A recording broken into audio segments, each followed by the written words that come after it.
TDI. Est-ce que tu sais ce que veut dire ces lettres? Ou plutôt la couleur? Tu vois, le filtre à gasoil il est là. Et notre petite pompe, elle est là-dessous. Oh, une crépine. Notre pompe à gasoil ici. C'est peut-être un radiateur plutôt.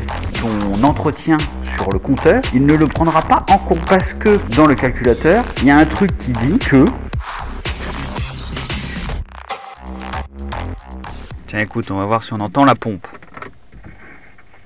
Donc j'ai bien entendu la pompe. Ensuite, chut.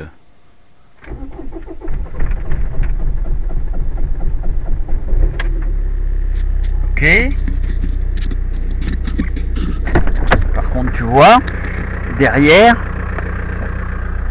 il n'y a pas eu un gros nuage de fumée. Parce que généralement, quand ça peine comme ça, le gasoil il arrive, la combustion ne se fait pas et ça te fait un gros nuage de fumée. Bon, allez, on va aller voir. Le turbo fonctionne. Le turbo se coupe au bout d'un moment. Tu vois là, il marche que à haut régime. Là, il se déclenche. Voilà. Donc c'est pas normal, il devrait se déclencher à 2000. Donc là-dessus, on peut soupçonner la géométrie variable du turbo. Et là, au bout de quelques kilomètres, voilà, ça y est. Là, je suis en atmo total. Plus de patate, zéro patate. Tu vois, là, je viens d'arrêter le moteur. Le moteur est chaud, comme tu peux le voir. Et là, elle va démarrer nickel. Enfin, nickel. Elle démarre plus rapidement que quand elle est froide. Donc, je soupçonne l'arrivée de gasoil. Comme si, dès que tu coupais le contact, en fait, le gasoil, il repartait dans l'autre sens. Donc, soit un clapet anti-retour, soit la pompe qui met plus en pression. Bon, c'est facile, hein, tu vois, le filtre à gasoil, il est là. Donc, on va aller voir la pompe. Donc, la pompe. Sur les... Oh putain, c'est ça, là. Sur les Golf 4, c'est très facile d'ouvrir cette banquette. Tu fais clac, clac, clac, clac. Terminé. Ensuite, tu as deux petits ergots ici. Voilà. Voilà, ça prend 3 minutes. 1 minute. Et notre petite pompe, elle est là-dessous. Donc nous avons la pompe qui est là-dessous. Donc on a le circuit de retour, le circuit aller, la cosse. Donc la cosse, je pense que les deux gros fils, ça doit être la lime. Je pense même que lui il est rouge, ça doit être le plus, le moins. Et on a les deux autres petits, ça doit être la résistance variable de la jauge à essence. Donc on va enlever ça. La cosse, elle est toute pétée, comme d'hab. Voilà. Donc, ici, on peut aller vérifier. Attends, je vais te mettre dans ma bouche. Alors, tu mets le ohmmètre. Je vais pouvoir aller sur 2 kg. Essayer de te mettre ça là. Là, je vais me brancher en ohmmètre sur les deux du milieu. Et je vais bouger la voiture. Comme ça, ça va faire bouger le liquide, donc la jauge à essence.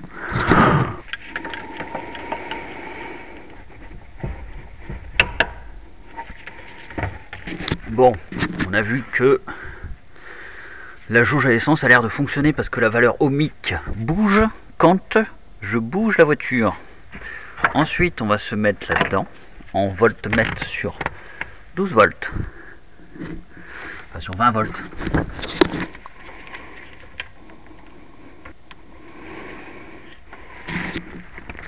Je mets le contact.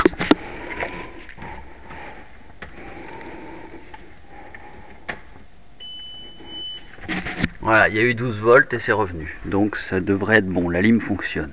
Donc on a une lime qui est bonne, une jauge à essence qui est bonne. Maintenant on va aller ouvrir cette petite merdouille et on va aller voir s'il n'y a pas une crépine, un filtre ou je sais pas quoi, ou s'il y a de la saleté là-dedans. Donc je vais souffler un petit coup ça, mettre un petit coup de nettoyant frein sur les... Je vais mettre un petit coup de nettoyage. Donc l'éclipse, tu fais ça là. Ça, et ça doit sortir tout seul.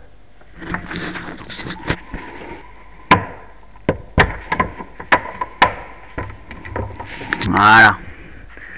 J'ai préparé un petit sac poubelle parce que quand je vais enlever la pompe, il va y avoir du gasoil partout. Donc quand on enlève ça, la pompe, tu sais, elle pousse en l'air. C'est parce qu'en fait, tu as un ressort qui te pousse la pompe au cul du réservoir pour qu'elle aille choper le combustible le plus loin possible au fond du réservoir. Donc je dévisse ça. et je sors la pompe. J'ai fait une petite marque là, tu vois. Une petite flèche ici en face de cette petite flèche là pour le resserrer à peu près de la même manière.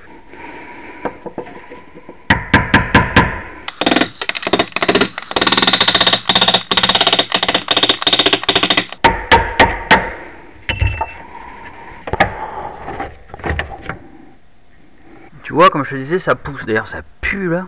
Ça pousse tout seul. Donc, qu'est-ce qu'on a? Qu'est-ce qu'on a?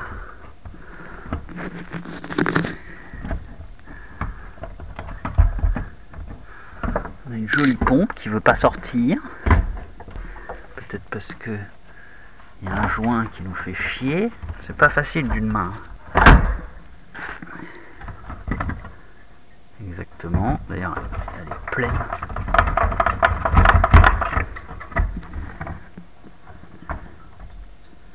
Putain, ça va pisser partout. Oh putain, ça y est. Ça y est, la moquette, elle a pris cher. Putain. Tu veux voir l'intérieur du réservoir? Eh ben, c'est pas si sale que ça. Bientôt 300 000 km, tu vois. Première fois que j'ouvre ce truc. C'est pas... Je m'attendais à pire. Tu vois? Il y a une tache là, mais je viens de gratter, je sais pas ce que c'est. Ça bouge pas. Un petit peu de truc noir. Mais bon, c'est normal. Évidemment. Donc, voici la bête. Je n'ai absolument rien nettoyé. J'ai juste été la vider parce qu'elle était pleine de gasoil. On peut voir même qu'il y en a encore ici. La pompe est donc là-dedans. D'ailleurs, je suis un peu con parce que j'aurais pu tester la résistance variable ici même. On a quoi? On a arrivé, retour. On a un truc qui se démonte ici. Ça doit être la résistance. On a un petit truc ici. Et on a des clipsons là, les clipsonnés, qu'on peut enlever. Et je pense que là-dedans, j'ai jamais démonté ça. Mais je pense que là-dedans, il doit y avoir une... C'est obligé. Tu as une crépine, un filtre, il y a quelque chose. On va aller voir s'il n'y a pas une petite merdouille. Tu vois là, ça a l'air super fragile. Il y a un clips là. Bon, je vais pas filmer parce que je vais avoir les doigts pleins de gasoil. Mais je vais enlever ce clips là, défaire ça gentiment. Et là, tu en as 1, 2, 3. Et à mon avis, il doit y en avoir un derrière. Donc il faut enlever ça. Et on va aller voir ce truc.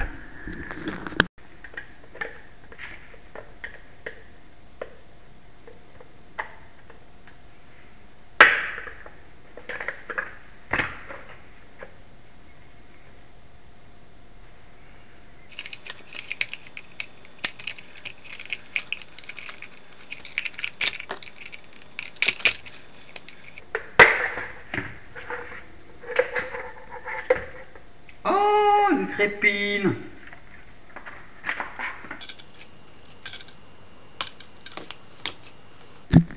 Une petite crépine qui n'est pas vraiment sale. Il y a des petits copeaux dedans, mais ça c'est pas sale. Il y a un petit clapet là-dedans. Tu vois là? Avec une espèce de petite membrane qui vient fermer. Là ça passe là, ça vient là. Et c'était ce bignou là. Ce truc là. Et ce truc là, je sais pas si c'est un filtre qui est là-dedans. Ça a l'air très fragile. Je vais essayer de démonter ça. Bon, je vais tester ça, je vais nettoyer ça. Parce qu'il y a du caca là. Je vais resserrer mes petites poches, je vais les remonter. Et puis voilà, la pompe tourne. Ça y est, j'ai compris à quoi il sert ce truc. En fait, c'est un mini Karcher. C'est-à-dire ta pompe, elle envoie le liquide là. Ça revient ici, ça tombe dans le bac. Le bac, il est immergé dans le fond du réservoir. Tu vois, ça pousse pour qu'il soit en permanence comprimé dans le fond du réservoir. Et donc, ça aspire ici. Tu vois, en fait, le petit truc là. C'est-à-dire que la pompe, elle doit pousser à ces deux endroits-là. Donc, elle privilégie le gros plutôt que le petit. Et le petit, il vient là. Et il pousse le tout. Donc, tout le refoulement, il est poussé là. Tu as le clapet anti-retour ici. Donc, en fait, en permanence, ça alimente pour être sûr que ça alimente bien le cul de la pompe pour aller dans la crépine. Voilà, donc en fait c'est ça. Donc ça prend bien ici. Donc ce truc, ce n'est pas je ne pense pas que ce soit un filtre ni un clapet anti-retour, c'est simplement un petit karcher, tu vois, pour faire un petit jet pour qu'en permanence le liquide soit poussé vers la pompe. Voilà. Bon, maintenant je vais remettre ça, rien de bien compliqué. C'était comme ça. Voilà, c'était dans ce sens-là. J'ai bien remis mes cosses. Maintenant, il faut que je fasse passer le joint, mais là, je vais avoir besoin de mes deux mains. Voilà, il me faut mes deux mains. Donc, je passe le joint, je remets le joint, j'appuie ça sur le fond, à peu près dans le sens où c'était, et je resserre mon petit loquet. Voilà. Tiens, regarde, il y a les flèches, là. Retour, aller. Retour, aller. T'as même la référence qui est marquée en bleu, pour te dire que c'est le retour. Le tuyau, il est bleu, pour te dire que c'est le retour. Faut pas se tromper, là. Tu vois, il y a même une petite flèche ici qui devait être en face de ça, je sais plus. Je crois bien. Bon, je remonte, t'as pas besoin de voir le reste. On va aller voir plutôt au filtre à essence. Donc ça c'est remonté. En premier lieu, tu prends ton joint, tu le fais passer, tu le mets en premier dans le réservoir. Ensuite, tu mets ta pompe, tu fais passer les petits câbles, les petits clipsons là sur le côté. Tu passes la grosse vis noire là en plastique dessus. Tu visses et ensuite tu remets les deux petits. Ne pas oublier de remettre cette cosse tout pétée. Voilà. Et maintenant, on va remettre cash. Donc pour info, quand tu as une A4, si tu soulèves ta banquette, tu vas voir ça. Et quand tu vas enlever ça, tu vas voir de la tôle. En fait, ta pompe, elle est un peu plus loin derrière. Donc il faut enlever ton truc dans le coffre. Voilà. TDI. Est-ce que tu sais ce que veut dire ces lettres? Ou plutôt la couleur? En fait, quand tu as le I rouge, ça veut dire que tu as un turbo à géométrie variable. Quand tu as le D, ça veut dire l'injecteur pompe. Et quand tu as le T rouge, ça veut dire que tu as le gros échangeur, que tu as le plus gros modèle. Tu vois? Il n'y a pas un problème là. Oh. Pourquoi il y a un trou? Bah parce qu'il y a eu une rallonge. Tu vois, ils ont mis une rallonge sur ce putain de truc. Et du coup, eh ben, t'as deux joints au lieu de un. Moi, j'aime pas. Je l'ai mis en bas. Tu vois? Donc, ici, on a un filtre là. Et il y a une autre pompe. Notre pompe à gasoil ici. On va aller voir. Donc, nous avons nos deux petits tuyaux qui arrivent du réservoir. Mais pas exactement. En fait, il y a un réchauffeur qui est ici. Non, il est là. Voilà, tu le vois, ce truc là? Bah, ça réchauffe le gasoil. Voilà. Ou ça le refroidit en fait. C'est peut-être un radiateur plutôt. Parce que, pourquoi c'est un radiateur? C'est un radiateur parce que ici, donc, tu vois pas le bleu, le noir, il file là et il vient ici. Il ressort là. Il va ici, clapet anti-retour.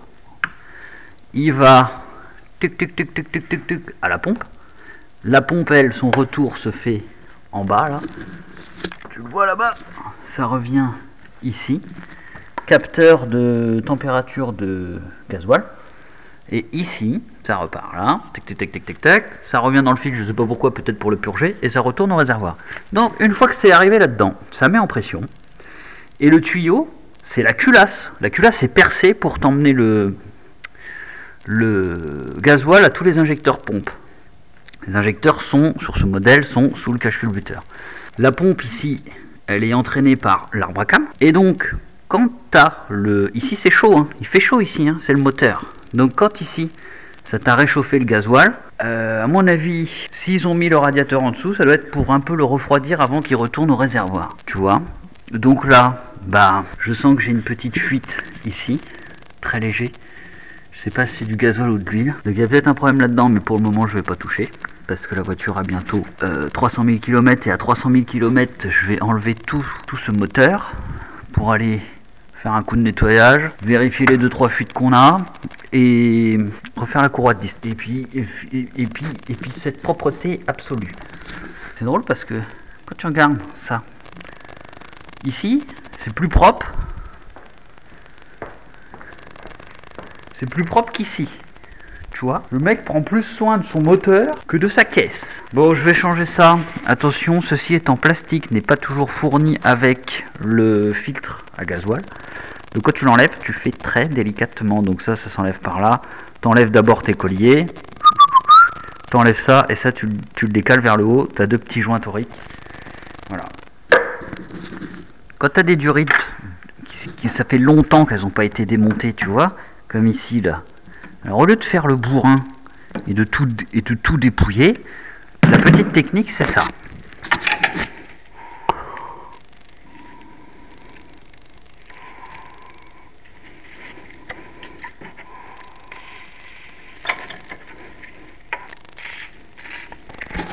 Et quand tu as fait ça, le liquide il passe, il va faire tout le tour, et normalement ici, ça va se déverrouiller tout seul.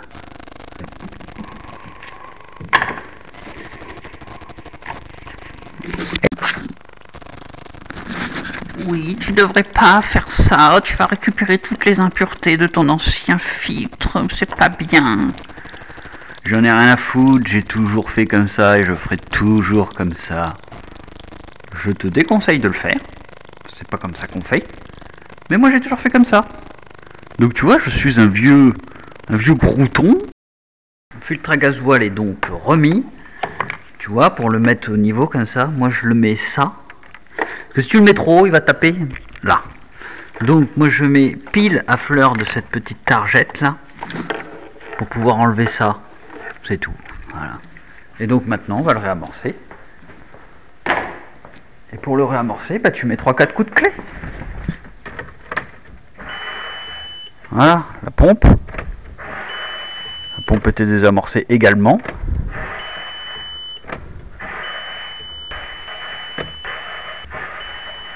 Bon bah voilà quoi, je vais pas te faire un dessin. Donc là j'ai amorcé le filtre. Donc là le liquide a dû venir jusque là. Maintenant il va falloir faire tourner le moteur pour réamorcer dans ce sens-là et purger toute l'air, sachant qu'on a démonté également la pompe à gasoil dans le réservoir. Il y a un petit peu de l'air partout, donc au premier démarrage il devrait un petit peu ratatouiller. Il faut le laisser au ralenti, surtout pas accélérer, et ça va se faire tout seul. Voilà. Donc maintenant moi je vais taper vidange, tout le merdier, les niveaux, tout ça. Et voilà.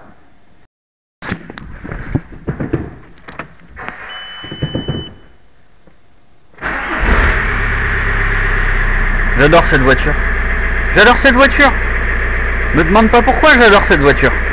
C'est la meilleure de toutes les voitures. Elle a même pas ratatouillé. Qu'est-ce que tu veux que je te dise moi? Ça c'est de la caisse, tu vois? C'est de la caisse.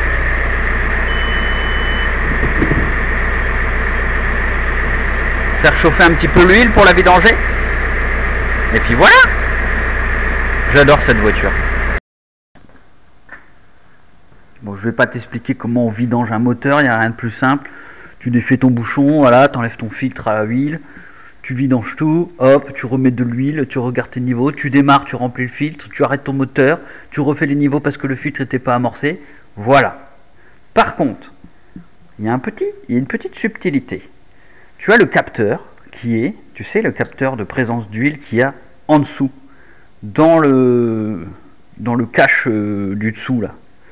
Et en fait, ce capteur, il est un peu particulier. C'est-à-dire qu'il va mesurer la vétusté de l'huile. Donc, c'est-à-dire que c'est un capteur où l'huile se met dedans. Et ça analyse, je pense que ça doit être avec des... Je ne sais pas exactement, mais ça doit mesurer l'opacité de l'huile. Ou, je ne sais pas, il y a peut-être un courant électrique qui passe de l'un à l'autre sur deux électrodes pour dire, tiens, au-delà d'un certain seuil, l'huile n'est plus bonne. Donc, ça, c'est un capteur qui, en général... sur certaines vidanges, ne se vide pas. Donc il est fort possible que la vieille huile reste dedans et que ça te dise au diag que l'huile n'est pas bonne. Donc, deuxième subtilité, tu as un capteur ici de capot qui est je sais plus où.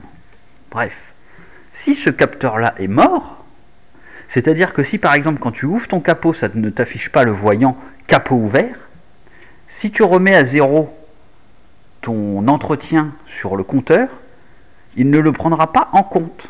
Parce que dans le calculateur, il y a un truc qui dit que tu peux pas avoir fait ta vidange sans ouvrir le capot. Tu vois, ça paraît logique. Tu peux pas avoir remis de l'huile si tu n'as pas ouvert le capot. Donc c'est pour éviter que les mecs ils fassent semblant, genre ils remettent à zéro le truc sans même ouvrir le capot. Donc si tu veux remettre à zéro ce truc-là, il faut que d'abord tu ouvres ton capot, voilà, tu laisses un petit peu ouvert, hop, tu le refermes, ou pas, et ensuite tu vas remettre à zéro ton compteur. Sinon, ça ne te remettra pas à zéro ton entretien. Voilà. Est-ce que ce cric est pas trop stylé? Il est même pas à fond le bâtard. Regarde ça. Waouh. Waouh. Le golf est posé. Tiens, regarde. Ici, là, dans le fit, t'as toujours un amas d'huile qui reste, là. Et tu vois mon bignou, là? Tu vois ça? Ça, tu peux le rentrer là-dedans. Et aspirer tout le reste. Bon, moi je l'ai déjà fait, mais bon, tu vois, là-dedans j'ai à vider 2 seringues à peu près, tu vois, c'est quand même pas négligeable. Tu mets de l'huile de merde dans ta vidange neuve, si tu vidanges pas ce truc.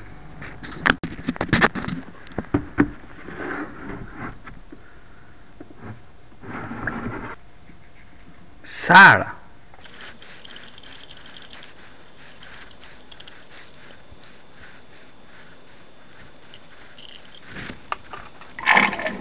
Petit coup d'huile neuve, je vidange, t'as compris l'idée?